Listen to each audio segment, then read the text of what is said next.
What if I told you the Titanic never actually sank? So the owner of the boat, JP Morgan, actually had two boats, the Titanic and the Olympic. The Olympic was older and more run down and was also in an accident. So the theory states that JP Morgan sank the boat on purpose because he knew he would get a lot of money from the insurance policy. But why sink the newly built Titanic when you could just scratch off the paint, swap the names, and sink the Olympic instead? But it gets even worse when you realize that JP Morgan's business competitors were also on the boat and not one of them made it out. And guess who wasn't on the boat? JP Morgan. He canceled just minutes before it left. And there was a man named James Fenton who worked on building the boat and survived the sinking. And on his deathbed, his last words were, "The Titanic never sank. It was the Olympic." And he said he was told that if he ever said anything, something bad would happen to him. Welcome back, ladies and gentlemen. This is the Bearable Bull here.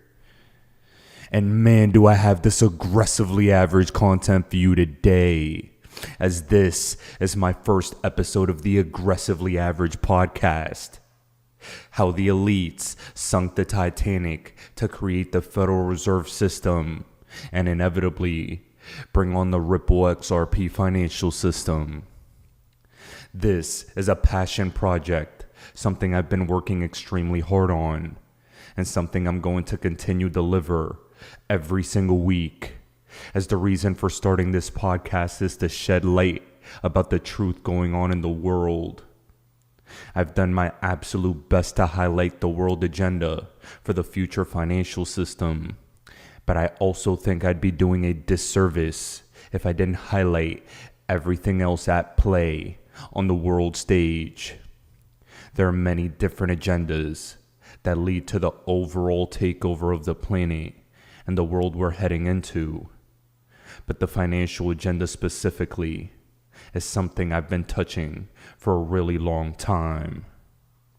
I believe it's my purpose in this world to be one of God's messengers, and this podcast is my opportunity to give this message without being neutered or compromised, with the potential of being canceled. Typically, all episodes will always be made available on Rumble and Spotify. But for today, we're not getting into the deep, dark secrets of the world. We're just getting into the history of the Federal Reserve. Not enough people know this specific story. But lucky for all of you, it's not bad enough that YouTube will take me down. I'm really excited to introduce to every single one of you how we got here and where the root of many of the world's problems come from. And I hope all of you join me on this journey, as I've always appreciated all of your support. Now guys, without further ado, let's get into it. Now ladies and gentlemen, it goes without saying that before I can get into this first podcast episode, I have to give credit where credit is due. G. Edward Griffin blew the lid off of this with his famous book, The Creature from Jekyll Island, a second look at the Federal Reserve. And it exposed a lot of the secrets about the initial meeting that took place on Jekyll Island, right outside the state of Georgia, that ensures we all know what the hell happened. Every single one of you need to understand that everything I'm going to discuss in this video is factual, and the only things that are not confirmed will be the intention of people.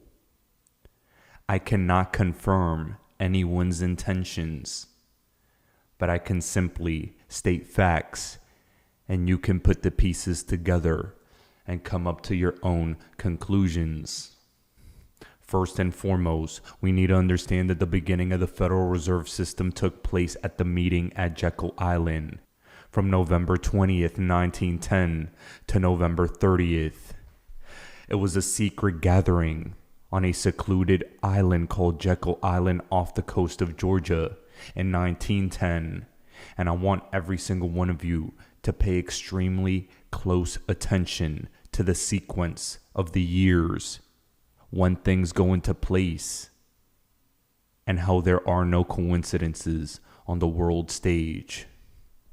6 men: Nelson Aldrich, Piot Andrew, Henry Davidson, Arthur Shelton, Frank Vanderlip, Paul Wahlberg, met at the Jekyll Island Club to write a plan to reform the nation's banking system.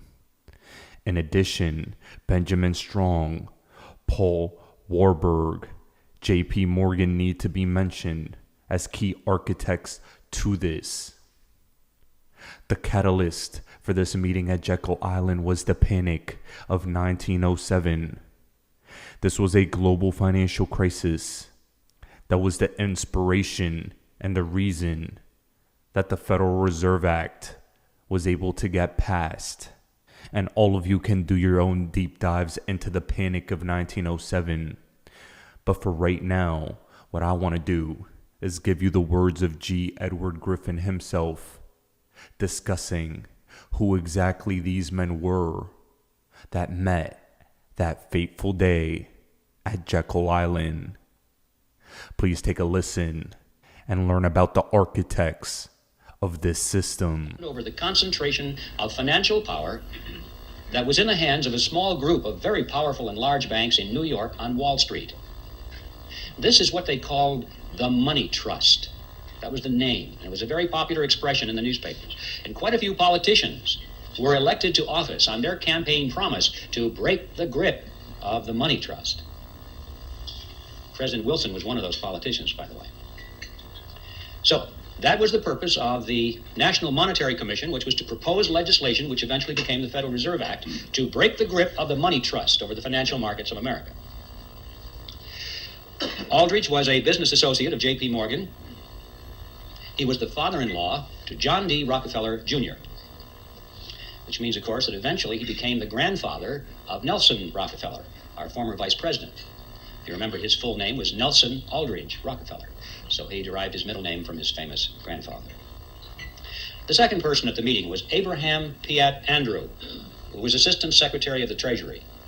He later became a congressman, but he was very prominent in banking circles. Frank Vanderlip was there. He was the president of the National City Bank of New York, which was the largest and the most powerful of all the banks in the country, representing the financial interests of William Rockefeller and the international investment firm of Kuhn, Loeb and Company. Henry Davidson was there. He was the senior partner of the J.P. Morgan Company. Charles Norton was present. He was the president of the First National Bank of New York, which was another one of the giants. Also, there was Benjamin Strong, who was the head of J.P. Morgan's Bankers Trust Company. And incidentally, 3 years later, when the Federal Reserve System was finally created, he became the first head of the system. And finally, there was Paul Warburg, who was probably the most important of all the men there because of his knowledge of banking as it was practiced in Europe. Paul Warburg was born in Germany. He eventually became a naturalized American citizen. He was a partner in Kuhn, Loeb and Company. He was a representative of the Rothschild banking dynasty in England and France.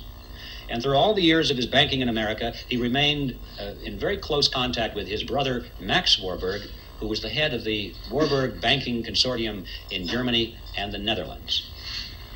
Paul Warburg was one of the wealthiest men in the world.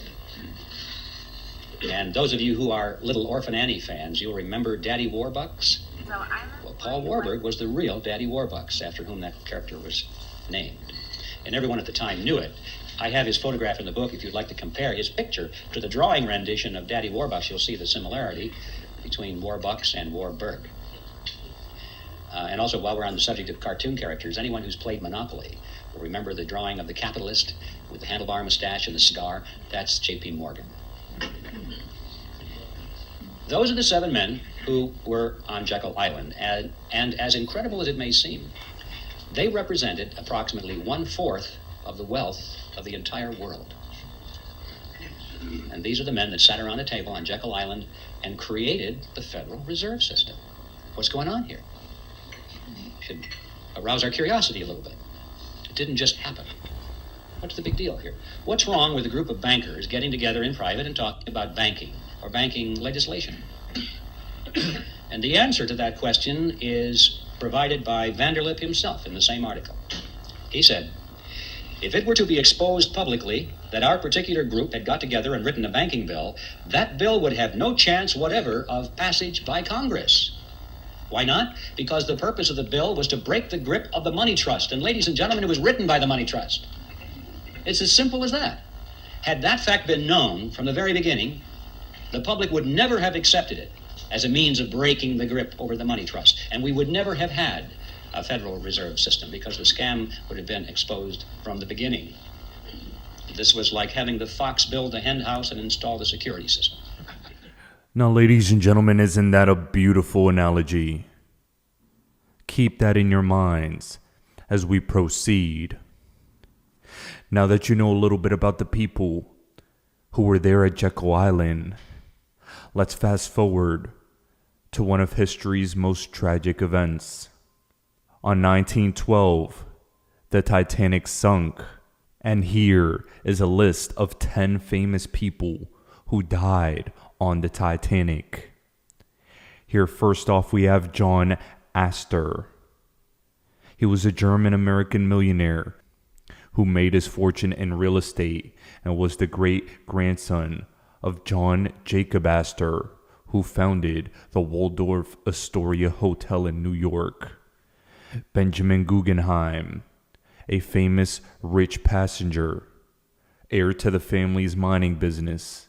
He initially thought the accident was a minor one, but then the story goes that he changed into his formal evening wear to face death. He wasn't originally supposed to be on the ship, but then, due to technical errors on the other ship he was supposed to be on, he got on the Titanic. Isidor Straus, a German-born co-owner of the Macy's department store in New York, and there were plenty more. But the reason I bring up these three specifically is because these individuals in particular were opposed to the Jekyll Island meeting, were opposed to the Federal Reserve Act and the implementation of the central banking system. These are indisputable facts. And another indisputable fact is JP Morgan himself was supposed to be on the Titanic, but the day before, he chose not to go. JP Morgan also owned a company who owned the Titanic. These are all also indisputable facts, and I'll let you all make of that what you will. Now, ladies and gentlemen, what we're going to do here is fast forward in time just a bit.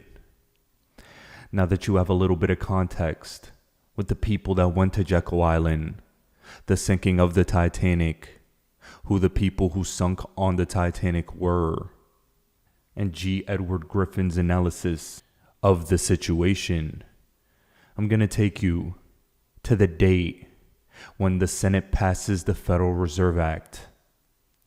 The date was December 23rd, 1913. A couple days before Christmas.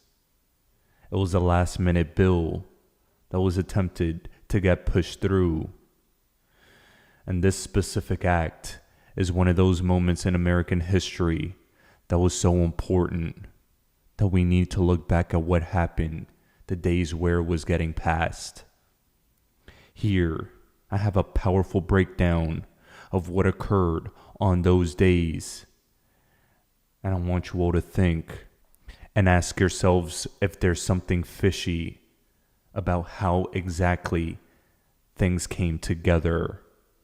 And so even the New York Times said, never has legislation of such importance been passed under such circumstances. In other words, the whole Federal Reserve Act was passed through fraud. It was passed more or less while Congress was in Christmas vacation.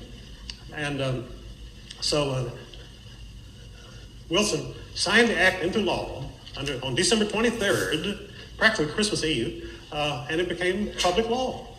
So now that they have a central bank with the power to print all the money they wanted, a privately owned bank, and the Federal Reserve Act itself is an amazing act. It's an act of total monopoly because every word in it, first of all the money that the bankers can print becomes an obligation of the U.S. government, which means the U.S. taxpayer. Second, the stockholders of this private bank included in the legislation that no Federal Reserve Bank stock could ever be bought or sold on any exchange in the world. So in other words, the initial purchasers would own it in perpetuity, which is what happened because the Rothschilds, Warburgs, and Schiffs all bought the original stock in 1914 and have owned it ever since. And they've put it into foundations so it can never be touched. And these foundations are the real government of the United States, Rockefeller Foundation. Nearly all of your major legislation in the United States is prepared by these foundations. And they submit it to Congress, and of course they have enormous staffs and billions of dollars. So they bring the legislation before Congress. And it's impeccable, it's researched and it's phrased and everything is done just right. And so of course the Congress accepts it. And they look around and they say, is anybody objected to any of this? And of course, it's total silence. Nobody objects. So it becomes law.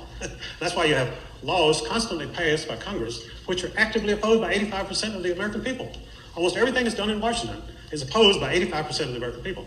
So you have government by 15%, government by elites. And they're not even Americans. These are international elitists. They have no allegiance whatsoever to the United States. Just like your Canadian legislatures have no allegiance to you. They have no allegiance to Canada. They're part of the international elite. But of course, they don't say this publicly, and the press hails them all as great patriots and dedicated people, selfless individuals. They love that word selfless. Imagine, all your legislators are selfless. They never have a selfish bone in their body because they're working for you. They want to give you things. And of course, the only purpose they have is to rob you. Not only you, but all 6 billion people in the world, because it's a government of robbery. So you have what you call the new economy in the United States, and probably Canada too. And the new economy is simply people working and creating and producing in spite of everything the robbers can do to them. Everything that's accomplished in this country is accomplished in spite of the foundations, in spite of the bankers. People have to work harder to pay the interest. But they do that. They rise to the challenge. At some point, the people will have to make themselves recognized. And they're doing this through the internet. The big question mark is the internet. And that's why Washington has been making frantic efforts to control the internet. Now, ladies and gentlemen, there is so much to dissect from that clip. First and foremost, I want to touch on this. Since 1913, we've had what is called a new economy in the United States, where Americans have been forced to fight an uphill battle. We're fighting an uphill battle against the Federal Reserve Act implemented in 1913 that causes inflation, devalues our purchasing power and our saving power. But not only that, with no coincidences in sight, 1913 was also the exact same year the Federal Income Tax Act and the 16th Amendment of the U.S. Constitution was implemented. There are no coincidences. The federal income tax was put into the American financial system along with the Federal Reserve in the exact same year because the income tax is used to pay off the interest on the debt that we print from the Federal Reserve consistently. I know that they say it's for roads. I know that they say it's for programs. I know that it's for the military. All of these things are true at the exact same time, but the original idea in mind was a 1-2 punch of taxing the American citizens and destroying their independent wealth with inflation. That is the goal of this system. The secret death by 1,000 cuts no one was paying attention to because this bill was passed right before Christmas. And the people that could have stopped it died in the sinking of the Titanic. Now, this is where people are going to say, hey, Bull, hey. What are you trying to make of this? Absolutely nothing other than I'm tired of people thinking a sequence of events are coincidence. And this is where I'm going to take you on a little bit of a history lesson when it comes to the Federal Reserve, and specifically with central banks. Now, ladies and gentlemen, I'm not going to lie to all of you. This next part of this video is referencing a book called The Suppressed History of American Banking, how big banks fought Jackson, killed Lincoln, and caused the Civil War. What's so funny is that this is not the first Federal Reserve central bank that has been implemented in the United States. There have been a total of 3 central banks. And you know what's crazy is that with the birth of each bank and the inevitable abolishing have come assassination attempts. For example, in 1833, Andrew Jackson got rid of the second central bank of the United States. 2 years later, there was an attempt on his life. What's also interesting is how war circulates around the establishment of these central banks. The author of the book revealed how the War of 1812 began after Congress failed to renew a 20-year charter for the central bank. After the War of 1812, the ensuing debt forced Congress to grant the central banking scheme another 20-year charter. And the author explains how this spurred Andrew Jackson, who was fed up with the central banking system and the Rothschilds' control of Congress and the government, to enter politics, become president, and inevitably get rid of the second central bank. He became the only president to ever pay off the national debt. And when the central banking system finally came for its renewal in 1836, he successfully rallied Congress to vote against it. The author explains how after failing to regain their power politically, the Rothschild banking system plunged the country into the American Civil War. Oh, how interesting is that? Now that, my friends, is speculation, but it is an interesting read for those who are interested. He then shows how Lincoln created a system to allow the United States to flourish on its own money without the need for a central bank, and how this led to his assassination by a supposed Rothschild agent. With Lincoln out of the picture, the Rothschilds were able to wipe out his prosperous monetary system, which plunged the United States into high unemployment and a recession that laid the foundation for the inevitable formation of the Federal Reserve Bank. Isn't it so interesting how around the birth and death of the central banking system, throughout all of the 1800s and even into the 1900s, there was wars and attempts on people's lives? Well, it doesn't just stop there. You're all about to learn why I get so frustrated at people thinking there's coincidences when it comes to the Federal Reserve.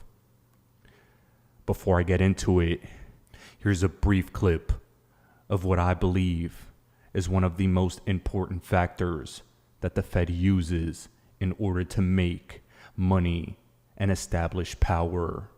A central bank is a group of bankers which have total control of a nation's economy. And they print their own money, print as much as they want to, and it eventually becomes worthless. And I defined in my work that a central bank's principal role is for war finance, because war finance is the most profitable enterprise you can get into. And so if you're a banker, you're looking for the best investment you can make, which is a war. There are few historians who would challenge the fact that the funding of World War I, World War II, the Korean War, and the Vietnam War was accomplished by the Mandrake mechanism through the Federal Reserve System. An overview of all wars since the establishment of the Bank of England in 1694 suggests that most of them would have been greatly reduced in severity, or perhaps not even fought at all without fiat money. It is the ability of governments to acquire money without direct taxation that makes modern warfare possible, and a central bank has become the preferred method of accomplishing that. We theorize a strategy dubbed the Rothschild formula, in which the world's money cabal deliberately encourages war as a means of stimulating the profitable production of armaments and keeping nations perpetually in debt. This is not profit-seeking, it is genocide. It is not a trivial matter, therefore, to inquire into the possibility that our elected and non-elected leaders are, in fact, implementing the Rothschild formula today. You know what, Bull? You had me for a second in this video, but you lost me today. Right here is typically the point I lose a lot of people, especially friends, family, and loved ones, when I discuss the Federal Reserve. And yet, ironically enough, 1914 was the year World War I began. 1 year after the implementation of the Federal Reserve. Isn't that so interesting? The hypothesis that a central bank's principal role is for war finance is something I heavily questioned. I couldn't believe it, but then I thought about it, looked at timelines, and thought to myself, it makes sense. You see, there were central banks implemented around the world, specifically in Europe, before the Federal Reserve Act of 1913. But I believe implementing the Federal Reserve in the United States was the massive chess piece that changed the game forever. Europe was a powerhouse, especially in the 20th century. Something I'll add is that them gaining control of America's financial system through the Fed and externally funding the war in Europe in World War I and then again in World War II, that's a money laundering game that, well, even the finest of scammers couldn't have predicted. Something tells me that when I give you this next piece of information, you guys will all put it together. The Federal Reserve gets implemented in 1913, then World War I breaks out in 1914. Then, from 1939 to 1945, World War II was taking place. And like clockwork, at the exact same time, the creation of the Bretton Woods system took place July 1944. And what you will need to understand is that World War II propelled the world economy out of the Great Depression. That's something you all need to note. At the same time, at the Bretton Woods Agreement, Bretton Woods envisioned an international monetary system. This is what you need to understand. John Maynard Keynes is where these international bodies like the IMF and World Bank get their inspiration from.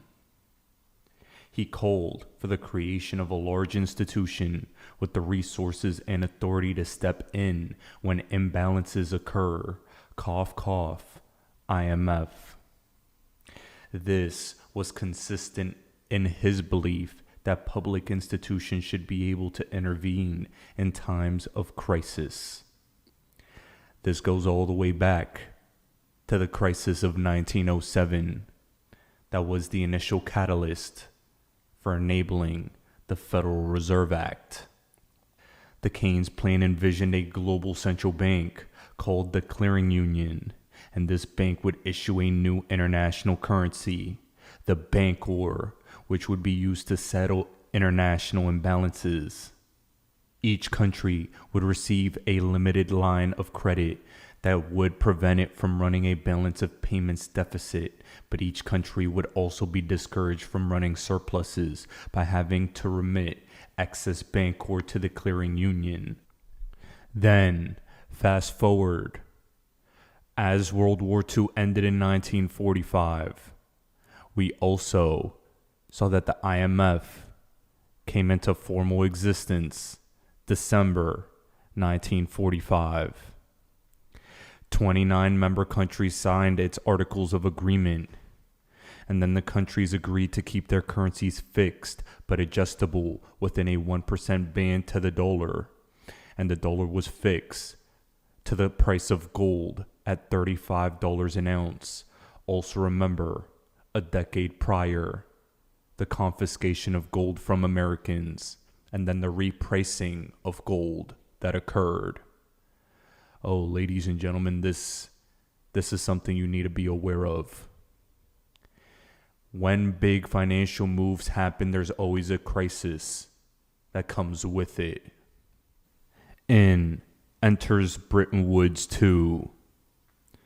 Remember this headline when they stated the second Bretton Woods agreement ended December 9th, 2022. Oh, Saudi accepting one for oil. People forgot. But I'm making sure you remember. We are in the next, and what I believe will be the final stage of the Federal Reserve banking system. The dismantling of the old fiat currency system into the digital currency system. But we need a crisis. Cough, cough. Health crisis. Cough, cough. Lockdowns. And cough, cough. Russia, Ukraine. You see, they've already formulated the narrative, the reason why we need to implement the next generation of this system. But 99% of the population are asleep at the wheel, not paying attention.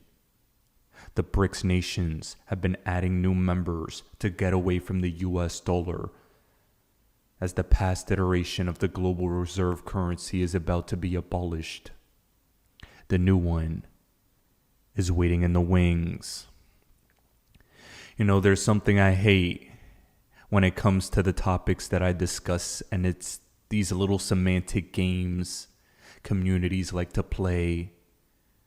See, in my personal opinion, I believe XRP will be the world's reserve currency. More specifically, the world's neutral bridge asset to bridge all the world's currencies. A lot of people don't like when I say that. I know what I mean when I speak what I say. And I know why I say the things that come out of my mouth. I do my absolute best to be as accurate as possible with the information I have, with the knowledge I've accumulated from researching history. And if there's one thing I can guarantee to all of you, it's that I'll always bring my best aggressively average effort to the table to make sure that as much truth enters your minds as possible. You don't have to believe anything I say, but all I ask is that you think about it. I think the past and understanding the past helps us predict and anticipate the future.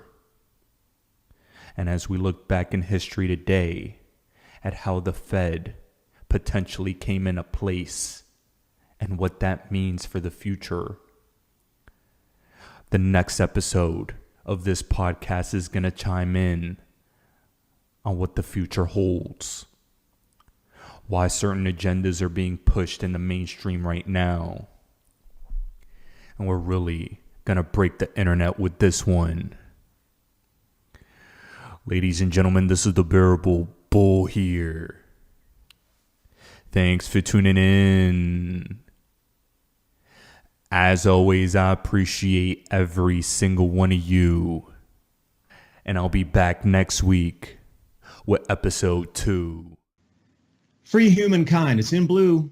Tesla's thoughts. Free humankind from the burdens of extracting, pumping, transporting, and burning fossil fuels, as he saw as sinful waste. But J.P. Morgan saw it as gold on the streets. That's the kind of world we had access to, and this is where the fight began for it. In the early 1900s. They're yapping today about stop the 1.5 C rise, you got to limit, you got to eat bugs. Well, wait a second, you stole 100 plus years from us. We could have been back there already, and now we don't even get this tech. They want to run us to the garbage solar panels and a bunch of waste and e-waste and rare earth minerals and just junk that's going to pollute the planet, instead of going for what we really need is magnetic motors. It's actually, there was a term for it, fuel-less generators.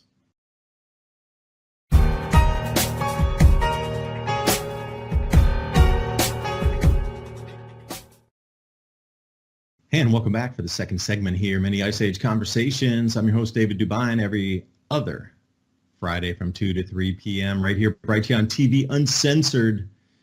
Now, before the break, I was talking about the creature from Jekyll Island, the secret meetings on Jekyll Island for the formation of the Federal Reserve, and those opposed to it happened to be on the Titanic when it sank in 1912.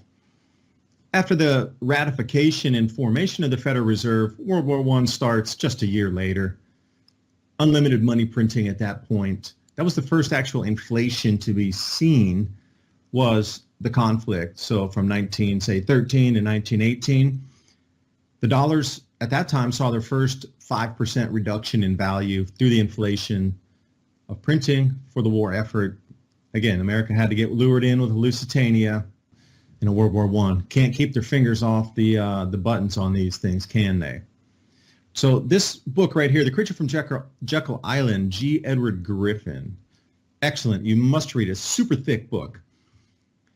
Now, he's been out speaking recently, and if you go to Stansberry Research with Daniela Cambone, he did an excellent interview there. Since he understood the formation of the Federal Reserve, he's quite attuned into what's happening with the new central bank digital currencies and the very easy parallels to see between this.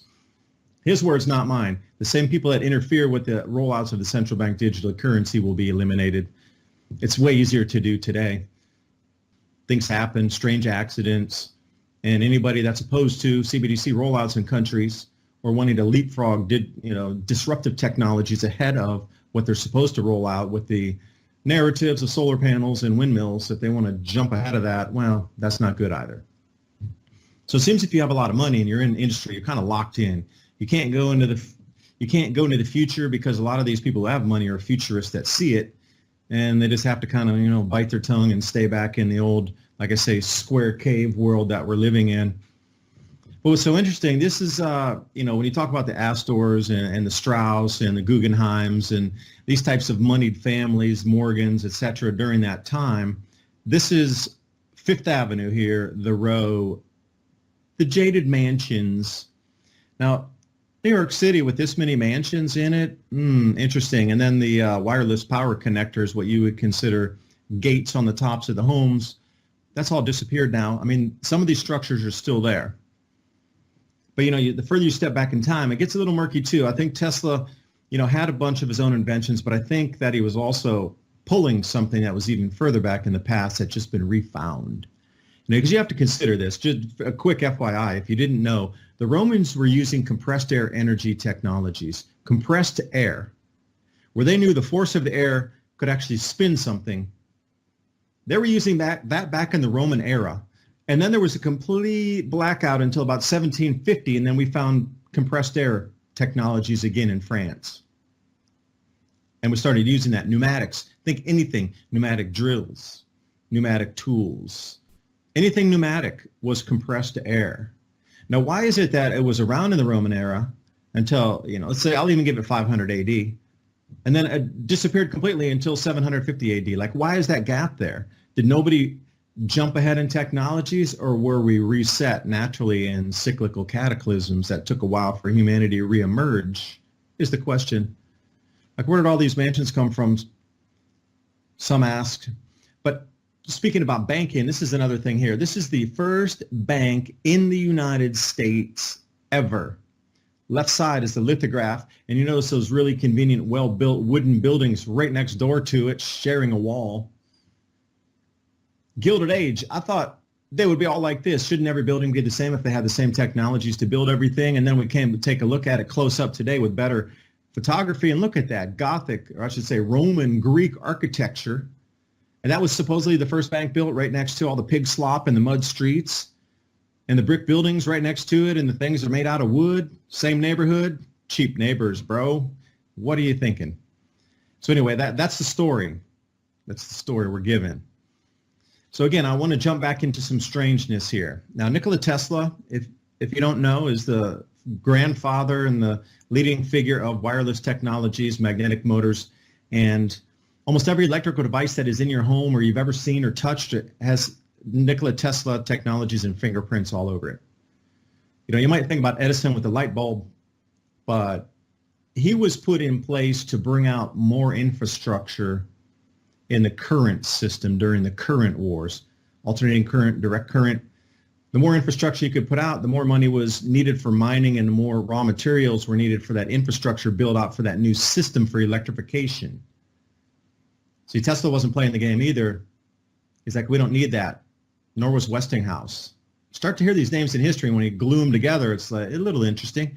So Nikola Tesla to the left, Tesla coils, experimentation with using the Paleozoic electrical influences of our crust, along with the ether and the microvolt charge above the crust, and you could recycle that charge directed in a certain direction. If you had rods in the earth every so often, that would connect underground and you could recircle it in the air.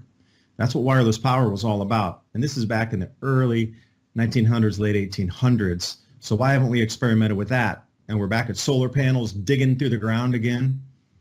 So John Jacob Astor Hotel, Nikola Tesla turns up there after he got funded from JP Morgan and says, hey, Mr. Astor, I need a place to stay.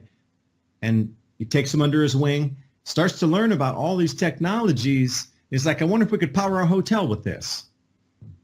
Wink, wink. And they did for a while. So anyway, Astor's on to this, funds Tesla to continue with his research over at Wycliffe Tower because JP Morgan pulled the funding. And here's why. It might become a threat to other industrial concerns that he was already committed to at the time. And this is JP Morgan. So the mining, the extraction of and production of chemicals, extraction of oils, leading into chemical production, copper cabling, like I say, the mining interest, JP Morgan was everywhere. So you think about a world that we would not have ever had one copper cable above our heads ever, and we could have drawn power and created it on demand in our homes in a little small unit half the size of my desk. If we would have started from that point instead of where we are today, I'm sure we would have touched into electric gravitics in weightless travel at some point closely right thereafter, which they were already into. Marconi was as well. Marconi, the radio, the first S. So JP Morgan said, Marconi, he already broadcast the first S. Your Wycliffe Tower, I thought it was going to be a radio broadcast system. And Tesla says, it never was intended to that. It was intended for a free power distribution system so nobody would ever have to pay for power. And Morgan was like, whoa, we can't have anything for free, hence becoming a threat to the other industrial concerns. Because, I mean, if you're in the very beginning of wiring out America and say circa 1913 or 1914, how much money do you see in front of you? Timber interest. So Tesla's plan to provide wireless power and the funding was cut off. Okay, we understand that. No heartfelt requests, absolutely zero money. And then Astor says, yes, I'll give you money. I'll buy 500 shares of your company and continue to fund you while you do this research. Oh, by the way, I got to take a trip on this boat called the Titanic. Hold on. Not coming back. So the best way to describe it is, in the air, there's a constant charge around us. And if you look into electroculture where you wrap your plants with copper cables or copper wiring, it pulls from that millivolt charge out of the ether and then electrifies your plants and gives them extra, literally, growth energy from the ether. Well, if you look there in the very first paragraph, the fluid electrical charges running beneath the Earth's surface is otherwise termed as Paleozoic currents. It's currents that run through rock and water. So the pyramids of Egypt, there's water under those. There's a system of rivers under the pyramids. Now also, the granite that's used in there has a high silica concentrate, but if you know about chips, it's refined silica. So then you start to put these together and go, all right, well, some rocks, as in just granite, can transmit electricity. How about vast mining areas around the Great Lakes of iron ore in the rock? That can transmit electricity. How about huge bauxite reserves, aluminum? That can. How about the silver reserve? That can too. Gold reserves, that can do it too. So everywhere you look around the planet, there's many a mineral that can carry a current. And then combined with water, you have yourself an electrical circuit system. And that's what he was tapping into, literally, no pun intended, it really was. Putting different rods in the earth on a directional flow where they knew the current was, and taking that underground in a looping system. And that's what Wycliffe Tower for, was the recirculation point to push it back down into the earth. Because Wycliffe Tower was directly over an aquifer that they dug down into to get that initial seeding point to send out the current and then reloop it back. Free humankind, it's in blue. Tesla's thoughts: free humankind from the burdens of extracting, pumping, transporting, and burning fossil fuels, as he saw as sinful waste. But J.P. Morgan saw it as gold on the streets. That's the kind of world we had access to, and this is where the fight began for it. In the early 1900s. They're yapping today about stop the 1.5 sea rise, you got to limit, you got to eat bugs. Well, wait a second, you stole 100 plus years from us. We could have been back there already, and now we don't even get this tech. They want to run us to the garbage solar panels and a bunch of waste and e-waste and rare earth minerals and just junk that's going to pollute the planet, instead of going for what we really need is magnetic motors. It's actually, there was a term for it, fuel-less generators. And as soon as J.P. Morgan heard fuel-less generators and all of his friends out in the investment community, they're like, you need to crush that dude like an insect. Remove all funding. That dude doesn't take another single step forward to technology or advances or invention, because he wants to give away free power and he has the full capability to do it. We can't let him get any prototype models up and running. But then he teamed up with Westinghouse, and oh, what did they do? So here's Wycliffe Tower. And if you look at the possibilities of what it was for, it was very similar to something like this, tapping into the ether. And when you see different color spectrum, that's just different voltage charges that's coming through the atmosphere. Why do you think lightning's different colors sometimes? Sometimes it's red, sometimes it's yellow, sometimes it's white, sometimes it's blue, sometimes it's purple. That's all because as it's cracking through with a different voltage through the substrate in the air, it's getting glowing plasma, and it resonates at different frequencies depending on the voltage input into it. No different. 1917, federal government demolished that. Oh, wait, I thought it was a private residence. Now, how did they go? Oh, they thought it was German spies using it. Can you believe that? That was really the excuse given. The patent for it right here, Tesla magnifying apparatus for transmitting electrical energy. That's patent 1,119,732 in the U.S. Patent Office. Now, there's a huge amount of patents out there right now. So if you want to go through and look at the system for electrical distribution wirelessly, that was patented in when? Let me see. Can I read that? Do I need my reading glasses? 1888. 1888. We're talking way back. And they're trying to feed us solar panels and windmills when we had wireless technologies in 1888. By the way, the first cars were not combustion motors. The first cars were electric vehicles in 1880s also. So again, whether it would be compressed air technologies removed from human view from the Roman era to 1750, and then it popped back up again. Battery technologies were removed from human view in the 1880s and then suddenly popped back up again, what, 20 years ago? Like there's these substantial amounts of technology removed from the human domain and put back in at certain times. Speaking of the Wycliffe Tower, this is Texas in 2019. They've been experimenting. This is a military facility. They're using the same exact technologies again. Again, it was removed because it was going to cause too much disruption in the economy. And now we start to see it pop back up again for usage in military, industrial uses there. They call it the War of the Currents. The War of the Currents. See, there was an alternating system, alternating current or a direct current. And Edison and Tesla were battling for it, inventing different lighting systems for it, the twist-in light bulb, the screw-in light bulb. And you just go back and you say, really, the beginning of the electrical current wars was beginning in the 1880s. Now, there was no clear victor of which system was going to be the one that would be rolled out across the planet. Well, we see now that DC is rolled out over in Europe and AC systems here in the United States and North America. So the beginning of that, Nikola Tesla invents an entirely new electrical system for plug-in and then powers the World's Fair. Then he jumps into, years later, into this wireless technologies, and he's holding these light bulbs in his hand, and they're just powered from the ether. That's scary for a lot of magnates that were counting on mining billions to come in. And you know, this is the World's Fair here in 1893, and now this is in Chicago, if you can believe it.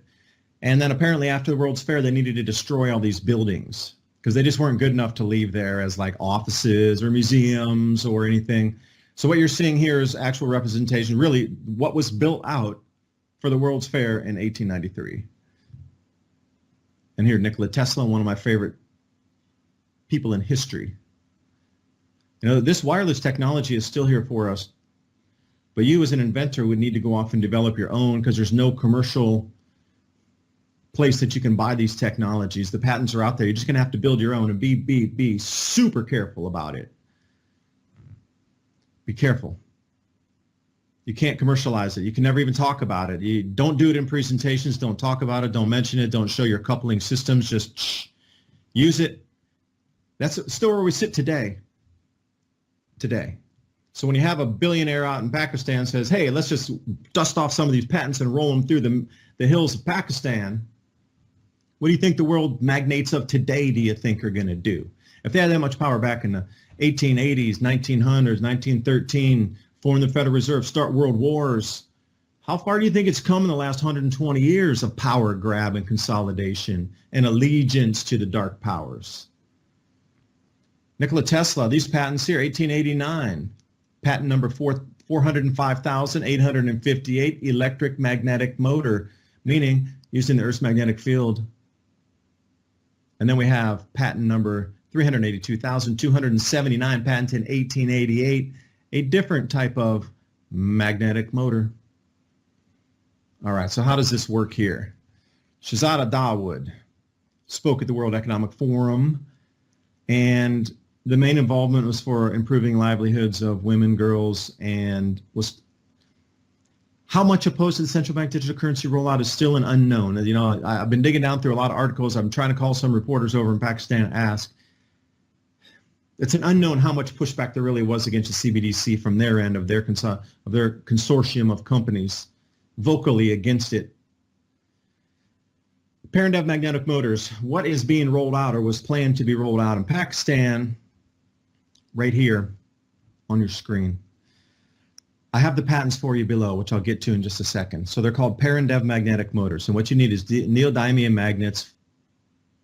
The schematics is basically two wheels that roll inside of each other. So think of it when you were a kid in school and you had the two magnets on the desk and you pushed one, and if it was of the same polarity, it would push itself apart. You could never get them to connect, and if you try to squeeze them, they always bounced apart. Remember those days back when it was fun when we were kids? Just scale it up to neodymium magnets and then get that magnetic coupling to push continuously in a circle. Now they're all oriented exactly the same polarity because if they were opposite, they would snap together and lock together. You want it the opposite, so they're going to continually push away from each other at all the times. Now the varying degrees of tilt on the magnets is fascinating too, because sacred numerology puts 36 as a number that we see throughout history. Now magnets orient them at 36 degrees. Again, there's a lot of encoding of different knowledge throughout history, you know, and the religions as well. So here's the diagrams if you would like to build one of these. You're going to need some sort of substrate. You can use aluminum, you can use cast plastics, you're going to need a CNC lathe, and you're going to have to go at this. You're going to need some sort of metallic housing for it so it doesn't spin. This thing rolls. It's kind of noisy too. You need a housing box for it. Just saying. But when it starts to spin, you're going to be going in well excess of 12 to 1700 RPMs. If this thing flies apart at any point in your journey of discovery of how to build one of these things, you would definitely want to stand behind something or put some sort of shielding up when you first run with it to make sure that your whatever poured substrate is going to be hard enough to take that cavitation. You can use aluminum housing too, which is much safer and it's non-magnetic. Now you notice the diagram on the left is very simple, and you just one inside circle has all the magnets. You could choose north or south, doesn't matter, but they need to all be oriented so the magnetic polarity is facing each other. So it does continue to push away each time it makes and breaks that contact on the block wall. And as we're wrapping up here, here's the Parendev magnetic motor patents. There's several of them, so you can start here. You can go to the U.S. Patent Office, and once you start typing these numbers in and looking for different patents across Europe and the United States, you will come into what you seek. But I just can't believe that this world that we're in right now, we have the exact same overlays of those destroyed or drowned in water, lost at sea, that wanted to make a betterment for the world. You see the world where we are now. I mean, how much change can we make? It's going to be at your very local level first. But I would warn you from experience. If you build these motors, you're going to have eyes. You're going to need to be extremely cautious. You're not going to go blasting this out to your neighborhood and telling everybody that you have it. You can use it for your home use, and that's where it needs to stay for emergencies. If you try to commercialize it, you and your family will have a very difficult time. You'll end up like those people down there in the Ocean Gate submarine, which is a sad fact. Hope their families wish them the best as these days progress. But anyway, knowledge is your armor. Bye for now.